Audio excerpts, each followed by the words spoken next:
happy to have you here. There it is. So this is Karen Murdoch, and she's going to talk to you today about organizing your papers. Karen is the owner of Your Organized Friend and Treasured Photo Collections. She's an award-winning entrepreneur who specializes in helping people with the 3 Ps of life: possessions, paper, and photos. And I'm going to pass it over to you. I'm going to mute myself, Karen, and turn my video off, but I am here. If you need anything, just let me know. Awesome. Thank you so much. Appreciate that. I'm just going to share my screen here. And I'm really excited to be here today to talk about paper. And I specifically picked paper as just a single item to talk about today, because as many of you know, Treasured Photo Collections specializes in photos, different kind of paper, but that's definitely paper as well. But we also deal a lot with helping people that are getting to a point where they need to be downsizing to make their home safer for themselves, or they're looking to move into a different residence that's smaller. And unfortunately, sometimes we even get called in to help families during an estate cleanup. So I'm just going to quickly go through the first section, which is going to be all of a little bit of a presentation. And then it's also going to be kind of moving into what I call my show and tell classes, where I show you kind of some of my solutions that I've come up with over the time.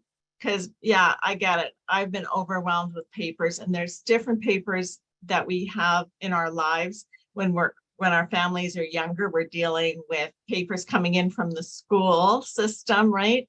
And then as we're going through our work lives, we have a different kind of paper.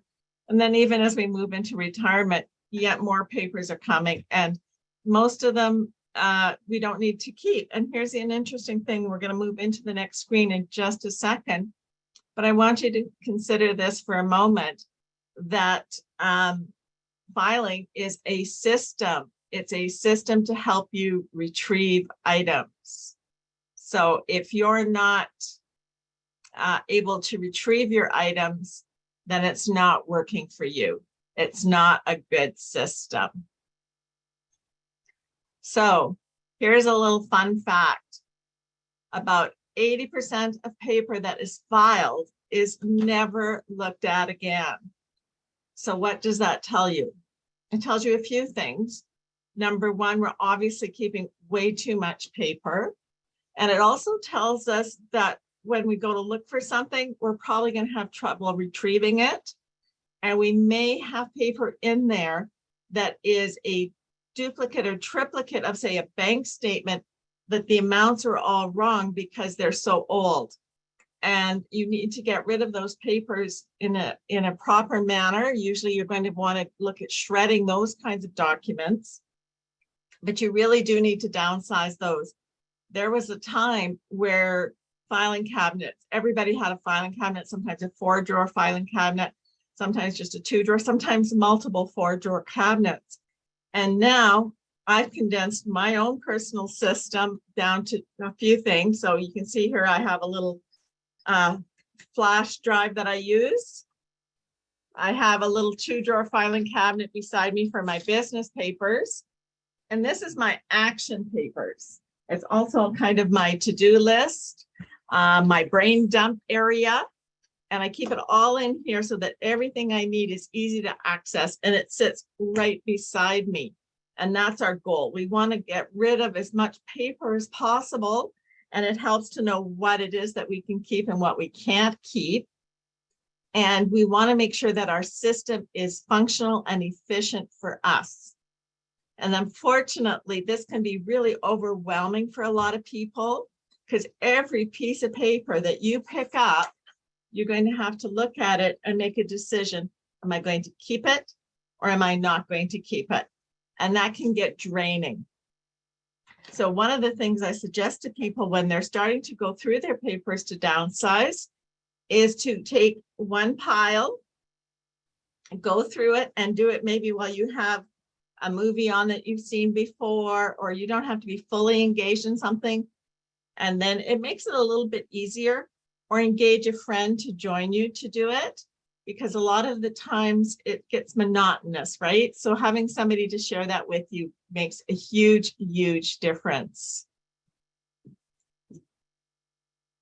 So I don't know how many of you are tech savvy.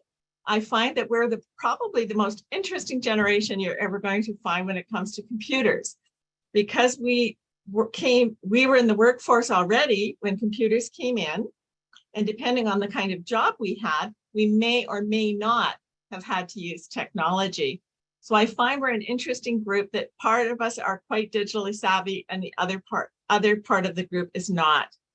And so if you're not digital savvy, that's okay. You can work with paper systems or enlist a family member to help you to downsize your paper systems, because they should be involved in some of your paper management. And of course, minimizing what's coming in the door. I often go into homes and I find that they're overwhelmed with paper. And as we start going through the first pile, I find things like expired coupons, flyers, those kinds of things. So one of my best and fastest and easiest tips is to not let it even come in the door. Just drop it right there in a recycling bin immediately. Don't bring it into your environment. That way you're not having to worry about dealing with it later.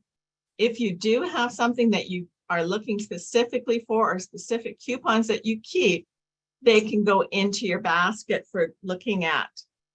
So if you can do digital, fabulous. It's going to save you a lot of time and energy, and you won't regret it at all.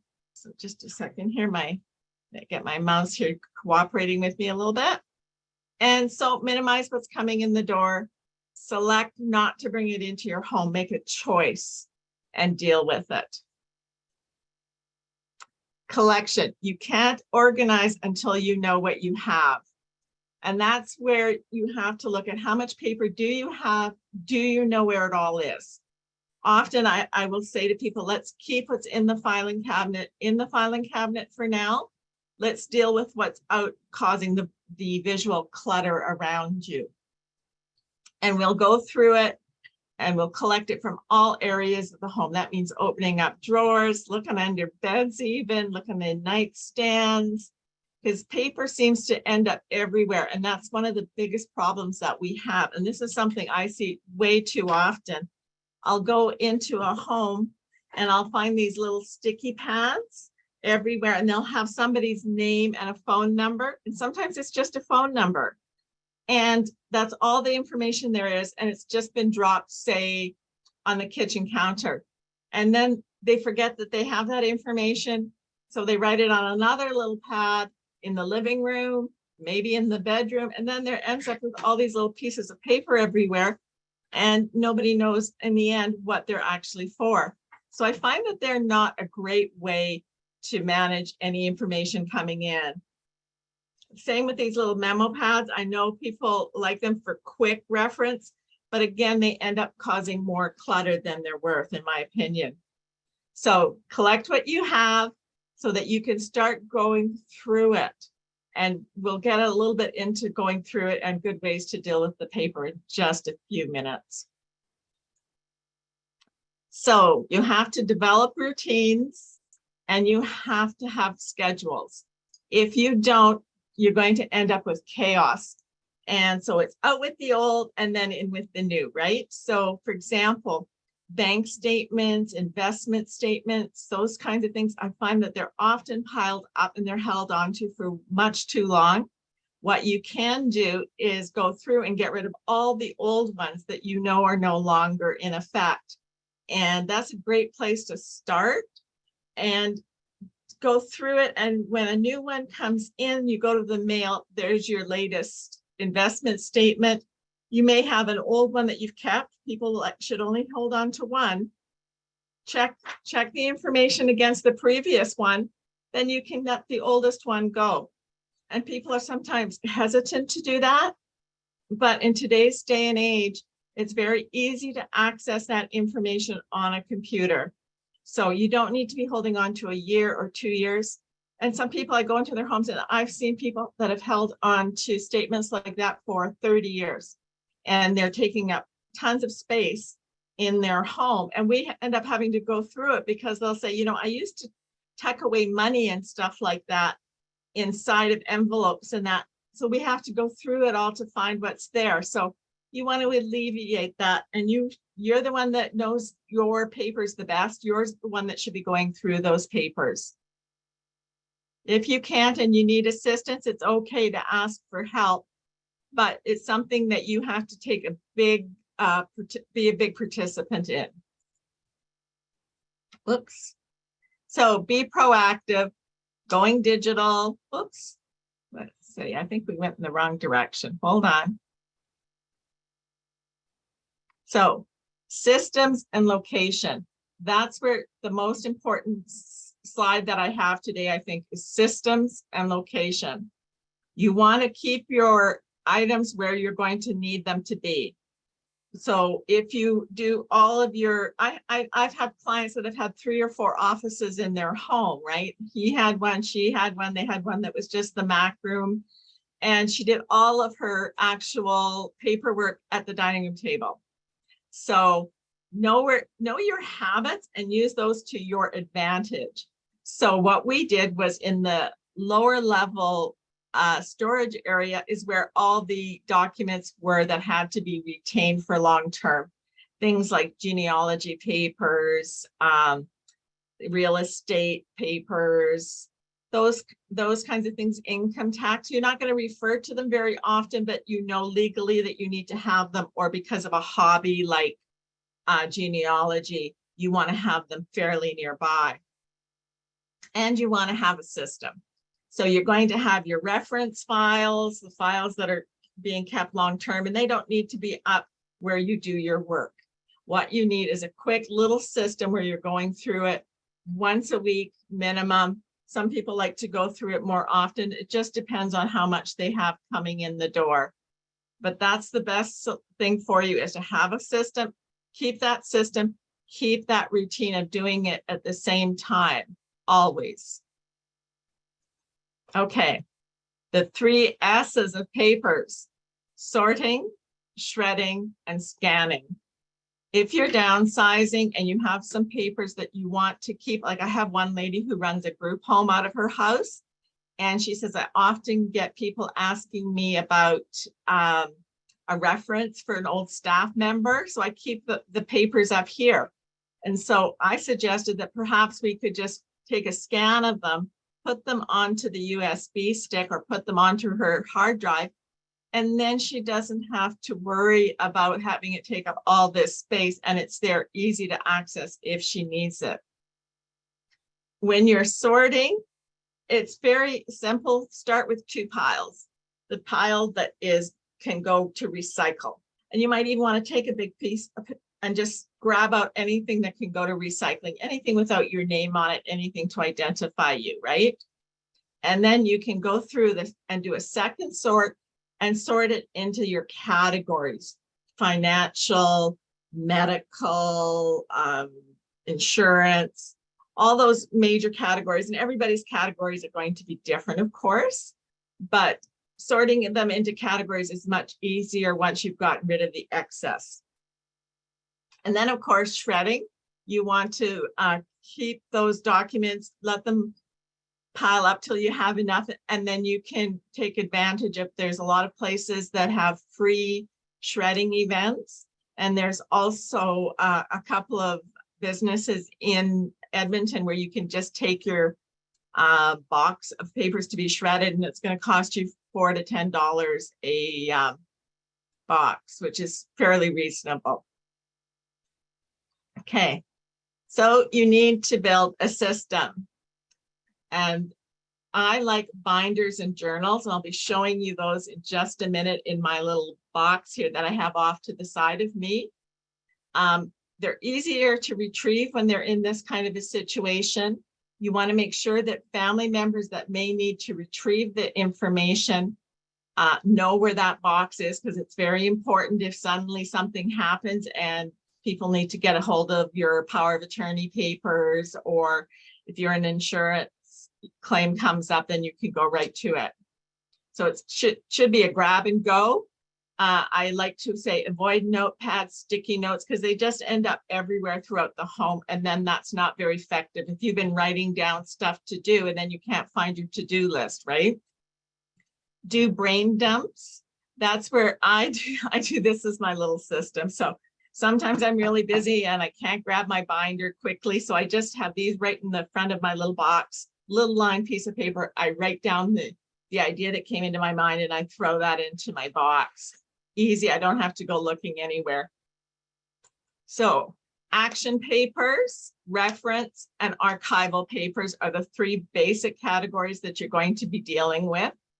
You want to know how long the retention period is. I think almost all of us know that income tax should be retained for 7 years, right? So knowing that and having a system where your papers are like this, I always put mine in envelopes once taxes are done.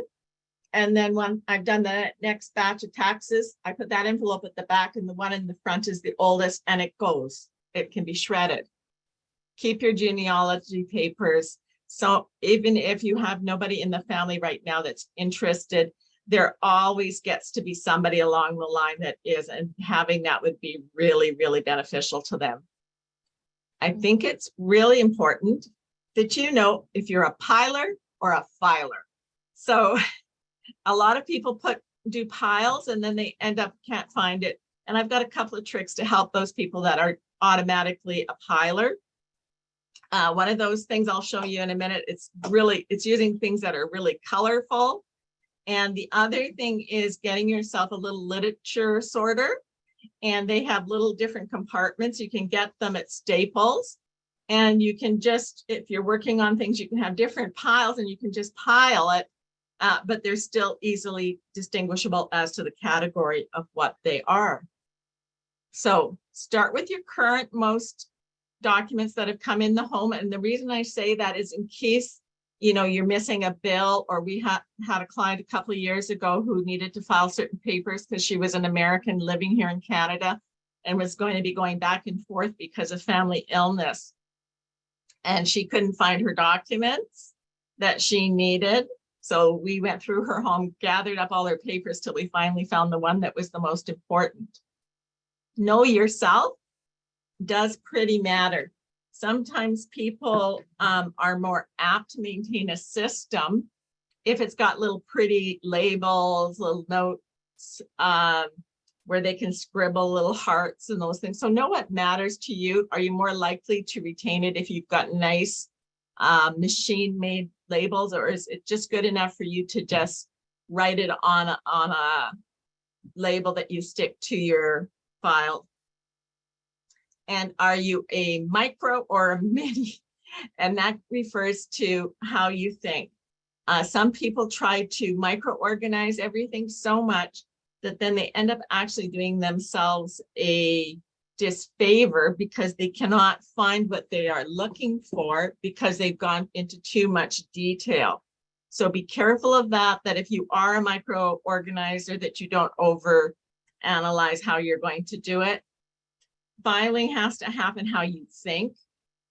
So for example, my husband is a macro organizer. I'm a mini organizer.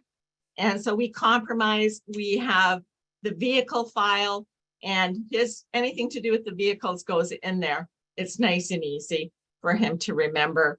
And if he wants anything, he knows it's under vehicle.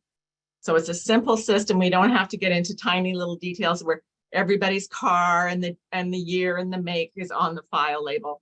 You don't need to get that involved. So I'm just quickly going to be getting rid of this share screen so I can show you this little box that I have here. And I've got my contact information on this screen. It's Karen@yourorganizedfriend.ca.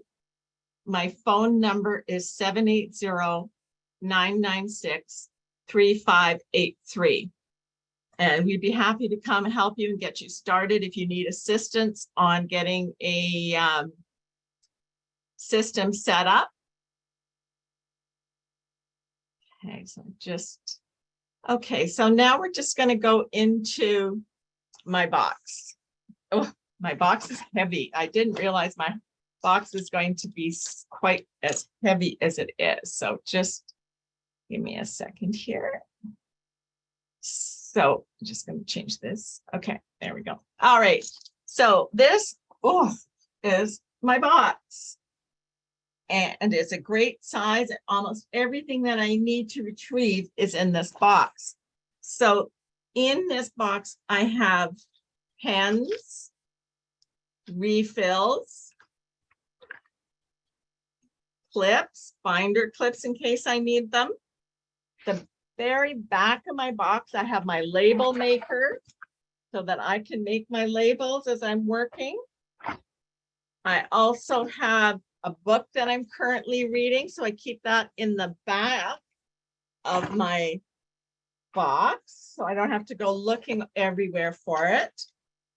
I have my hole punch, and it's all tucked in the very, very back of the box. And you can get these at various locations. I would try getting Staples. This one came from 31 Bags. Don't know if they still make those or not, but they are by far the best that I found. Now, this is a reference binder, and we're just working on developing this now to have available for clients in the new year. But I like this one in particular. You can just get it at Staples because you can put receipts right in here. You have a little pocket at the front, and you can go through your receipts once a week or once a month and get rid of the ones that you don't need to keep before they pile up on you. If they're receipts for certain things, I keep them actually with that item. Like when I bought my new TV a couple of years ago, I actually taped the receipt for purchasing it on the back of the TV. So it's right there, easy to use. I did the same thing when I bought a water cooler. I put the receipt on the back. So this is where you're going to put all your financial information. And there's so much that we need to keep and retain. You're going to have things like you're going to want to put your personal information in there, your basic contact information, key contacts for you, your will or a copy of your will, your power of attorney papers, and make sure the people that are involved in that have access to these documents. And if you're not comfortable, say a lot of people don't want to put a copy of their will in here because they feel that that could be looked at very easily by others. So just put up the front copy of it that shows who the executor is and a note of where the original is stored. But all your information there, including information such as your parents' names, and that a lot of people don't realize you need that to register a death in the province of Alberta. So where all your personal documents are kept, where you could find extra keys, maybe some death certificates. This is pretty complex, so I won't go through everything, but we have all that information in here. Your benefits programs that you belong to, life insurance, you can list the policy on it. And if you use, if you don't use LastPass and you're, which is on the internet, it's a password manager. If you don't have something like that, then I think it's a good idea to make sure that you have a list of all your current passwords for easy access. So even if you just have a copy of your life insurance policy, and then somewhere nearby you have the information needed for them to access any information on it. So a household inventory sheet, if you're interested in doing something like that. When your bills are paid, if you're paying any bills by telephone banking or online banking, make sure that you document that, because if you end up having to go to the hospital for a week, it won't, and your bills aren't getting paid, it's going to raise your anxiety level. So these are a couple of the fun things that I really enjoy. I always buy these colorful little dividers, and they have little pockets. So if I have something come in, I can shove it in this pocket. It's easy for me to find. I don't have to search everywhere.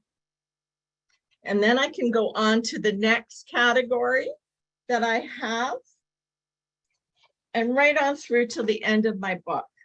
So this is my reference book. Things that I need to reference or others will need to reference in case I can't for myself. It's easy. It's in one book. If they had to, they could just grab it and go. And of course, everybody who does organizing likes to have their photos organized, color coded. So I'm no different. I'd like to have different colors associated for different categories, makes it easier. So I have those as well. And maybe I'm working on something that I can just put it in there and transfer it to my filing cabinet later. One of the best things about these plastic things that I get is that you can use them to use things that are either for projects or things that you don't want to lose. And I have seen this time and time again where we're kind of overwhelmed. We've got lots going on. We pick up a piece of paper and then we accidentally put it down and then we can't find it. But imagine this for a minute, that you do that, but you've got it inside of a really colorful plastic or a vinyl cover, right? Quickly, you can see it. I've seen this happen. I like to use red ones. I don't have a red one handy, but that's my favorite one. Use a red one. And that way, if you do put it down and somebody puts something on top of it, it'll pop up at you immediately. So a couple more things in my little box of goodies. I feel like Mr. Dress Up. So I had this is my sheet for my presentation. So now that my presentation is done, I'm not going to file it away right away in my binder. So I'm just going to drop it right into my box. It's there. It's easy for me to retrieve. And that way, when I go back at the end of the week, because once a week I go through it, I call it my Friday work box. I'll go through it, decide if I've got anything there that I need to do or anything that needs to be filed or dealt with. So I have a schedule, I have a routine set up that I normally deal with. So this is another little project binder that I like. Again, colorful, I can see through it. That for me is really important. And then I can just clip things in and out. So it's really easy. So when the project is done, I can just move it into a binder. And it's easy, it's kept together, and I don't have to worry about getting it lost anywhere. This is my alternative to having notepads and sticky pads everywhere. Now, this one is quite a large one. It was gifted to me by my friends at Northwest College. But you can just simply write everything in here using a bullet journal system. So everything is easy to grab. It's right there. Looks like I stuck a piece of paper in here. So write your notes in here. If you're going grocery shopping, it can go in there. If you take a phone message, anything you need to remember, put it on here. And then you take it with you. You're not going to lose it. It's big, it's bright. And that's what you need to be doing. You need to be looking for bigger, brighter things to help you to find things so that they're not lost. And you need to be working on building a system. My favorite systems is color, obviously, and getting things down to as much as possible being digital, and anything that doesn't need to be there can go. And I hope that you have taken away at least one idea that you can implement with your papers, because that's what's very, very important, is that you've got an idea now on what will work and what will hopefully work for you, because we're all different. For me, having color really helps, having pretty really helps. I'm more apt to do it. I have on my calendar a certain time every week where I sit down and I go through my box of papers and deal with it. And that really helps me to get control. Now, if you have a lot of paper chaos throughout your home, you're probably going to have to downsize it first. So maybe when you start doing it, you're going to have to find a block of time of, say, an hour where you can sit down and start going through it. And then as you do more every week, you're going to end up with it getting smaller and smaller, and you won't need quite as much time to deal with it. But I hope that gives you some good ideas on what you can do to get your papers under control. And if anybody has any questions, I'm happy now to take the time to try and answer some questions. Thanks, Karen. That's a great system. Thank you. So just a reminder to people that we do have the Q&A function. So if you do have any questions, you can just type them in there and then I would read them out loud. So we just need a moment to give people time to type in. Oh, we do have a question has popped up. Please share where you bought the box that is on your table, the to-do or work in progress box. So I bought this through a company called 31 Gifts, I believe. Is that correct? And I don't think that this particular box is available anymore. But I think if you go to just about anywhere like a Home Sense or anything, you could find something similar. The only thing that's really great about this one is I can fold it down and it's got these little pockets in the front where I can put my pens and stuff, because who hasn't ever been looking for a pen? Absolutely. Right. Kevin would like to know what else you keep in your green box. Pardon me, it looks kind of full. So this is my brain.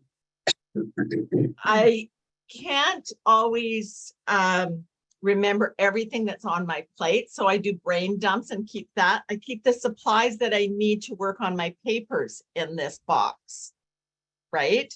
So I keep a lot of the, like, it is full, absolutely. But here's another thing that I do with it. So say I need to buy light bulbs. I will take the last package of the light bulbs and put it in my box as a reminder for me to do that. If I buy the light bulbs, I'm going to put them in my box, because guess what? This is my brain. If I get busy and forget to do it, I just go to my box and it's there. I use that for a lot of different things. So it's kind of a combination of to-do list, a place to do my brain dumps, and my filing system. Yeah, it's like a 3D to-do list, right? With the actual objects in there when you need it. Yeah, that's great. Exactly. That's Exactly. awesome. Thank you. Do we have any final questions before we wrap things up? Go ahead. Well, I haven't been asked to do one for Sage lately, but I am, if you go to my website, photocollections.ca, I have two coming up. One is a virtual one, which is on a Sunday coming up, and the other one is on a Saturday in my office.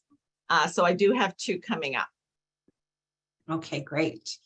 Helen also would like to know if you have any tips on how to let go of work-related papers, documents that you invested a lot of effort into and keep hanging on to because they were so much a part of who you are.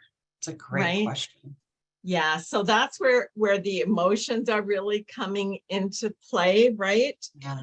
And it makes it really hard. I had one client years ago, and we just wanted her to share her photo or share her files, because we worked with her and nobody could find her files if she was out of the office. And during the first meeting we had, she held her stuff like this. It was like, you cannot take these. These are just such an important part of me. And, we talked about it. And guess what? We discovered she was the youngest of 5 sisters. She always had to share everything her whole life. And couldn't always find her things after other people had used them. So she was a little afraid about that sharing process. And why I'm telling this story is because it's the emotions that we've attached to that paper that's keeping us glued to it and not ready to. Honestly, if we haven't used it, if our career is over, then it's time to let the paper go. And if it's really difficult for you, what you can do is, even just if you have it in binders or something, make a book, a photo book, take some pictures of some of your papers, make the story to go with it, and make a photo book, because what we want is those same feelings inside when we look at those things. And if you can take a picture, you will actually get those same feelings and emotions. But we have to remember that we can't move into our future if we're holding on to the past. We have to appreciate that that was a great part of our life. We enjoyed it so much, but maybe now it's time to let it go. And it may mean shredding it, reaching out if you were a professional to see if there's any interest from your association. But often, and I'll be very honest here, often there isn't a lot of people that are interested in it because technology has changed everything so much. But I get that. And there is an importance, like, I don't know if any of you were at the morning session. My husband, Don, was a speaker this morning. And we actually met because we worked in the funeral industry together. And that was an industry that we, when we started working there, that the documents went back 80 years. And there were triplicates and everything, because there had to be, because there was, that information had to be retained forever. And now they're able to take it now and digitize it, so it's much easier to, but there's still that reluctancy to let it go. So some funeral homes are still holding on to them. And I say, if you've got the space and it's not causing any harm, go ahead and keep it. But if you don't have the space, it's part of the past. There's no reason for you to hold on to it. If it's historical or something, reach out to the provincial archives. But if it's just because of the great time and how much you loved your career, maybe it's time to give it a great send off. That's good advice. It's hard. I, in a previous life, was a teacher, and for years, I kept binders full of lesson plans and handouts. It was super hard to let that stuff go, even though there's no way I would ever have a need to give you a worksheet. I might want to, but there's no way you want me to. That's really funny. And truthfully, a number of our clients that we've worked with papers that they couldn't give up because of their career were teachers. Mm-hmm. And it's part of that. Yeah, it's difficult. It's hard to do. Absolutely. That was super useful advice. Karen, thank you so much for your time today. Just a note to everybody that Karen has volunteered her time. So we're very grateful to have had her come and share her knowledge with us. And as always,